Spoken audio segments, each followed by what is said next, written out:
Hey guys! So, I'm coming at you today with my Reading Rush TBR. The Reading Rush, previously known as Booktubeathon, is like this readathon, but it's like so much more than just a readathon. Like, there are video challenges that you do, there are like Instagram challenges that you can do, there are obviously like Twitter sprints. I'm really hyped for this readathon. It was super fun last year, and I can't wait to do it again. But without further ado, let's get on to the book challenges. And the first challenge is to read a book with purple on the cover. Now, you know me, I fucking love purple. My hair used to be purple. It's only not purple right now because, one, when I got a haircut, we cut out all of the purple. And two, I'm in a show right now where I have to be in costume, and the costume designer was like, please don't dye your hair purple. And I was like, I guess.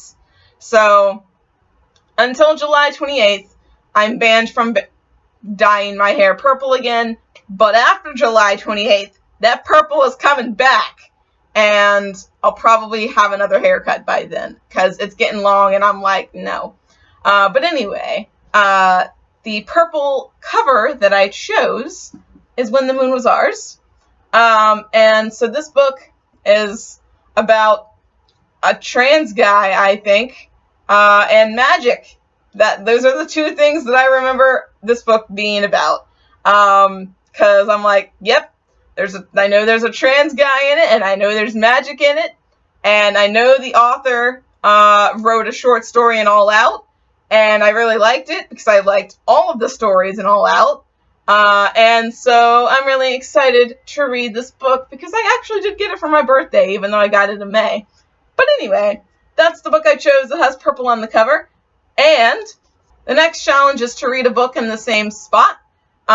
So I'm going to read this book starting on Monday. Monday is my day off, so I have literally the entire day to read. Hopefully, I can just read it in one day, and I'm going to be reading it in my bed, which I am sitting on right now. So essentially, the spot you see me in right now is the spot that I will be reading this entire book in, hopefully.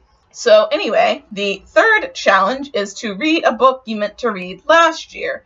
And this book, again, could count for this challenge because I really wanted to read some of the author's other books, and this was one of the authors, and this was one of the books that I wanted to read.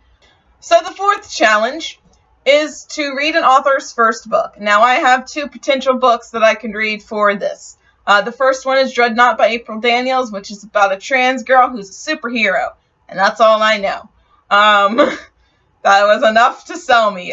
You had me at trans girl, honestly. It's also Own Voices, so you really had me there. You didn't even need to mention that she was a superhero. But she's a superhero, and it's pretty fucking lit, I hear. So, I'm supposed to buddy read this with somebody, though. And they actually bought me this book, so, like, it would be really shitty of me, like, not to buddy read it with them, because I want to read it for this. So if they don't want to buddy read this during the reading rush, which is totally fine, they don't want to do that, then Simon versus the Homo Sapiens Agenda can also count for this challenge, because it is Becky Albertalli's first book, and you'll see it's also going to count for another challenge, possibly, so we'll see how that goes. The next challenge is to read a book with a non-human main character, and this was really fucking hard because I own, like, no books with non-human main characters. In fact, the only book that I could think of with a non-human main character is Mythos by Stephen Fry. Got this book from the wonderful Graham Quigley because he knows I love Greek mythology and was like, I'm gonna send you this book. And I was like, thank you! So, anyway, this book is about Greek mythology, and it follows mainly the gods, who are technically not human, so non-human main character it is.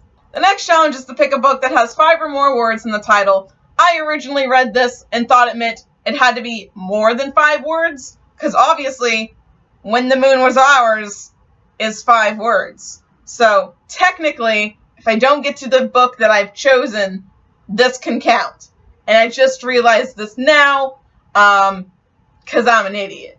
But anyway, The actual book that I chose has 6 words in the title, and that's History Is All You Left Me. This is the only Adam Silvera book that I have left to read, and I'm very, I don't know if you would say hype for it, because I know it's really fucking sad, but I am excited to read it and cry, probably.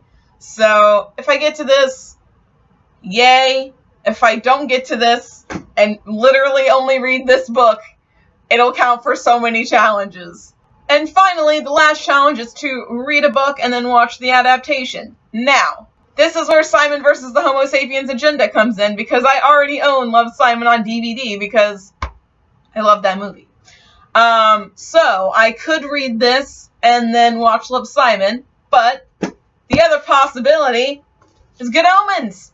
Because I haven't read Good Omens in a really hot second. I watched the show already. Wouldn't mind rewatching it, though.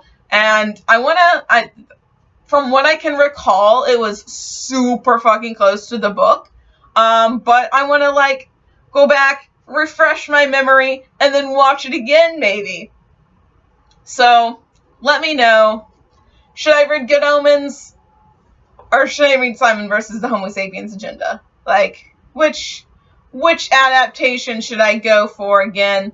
Either is fine, because I own both books, and I own Love, Simon on DVD, and I have Amazon Prime, so I can watch Good Omens whenever I want. So let me know in the comments which one of these I should do, because I can't decide.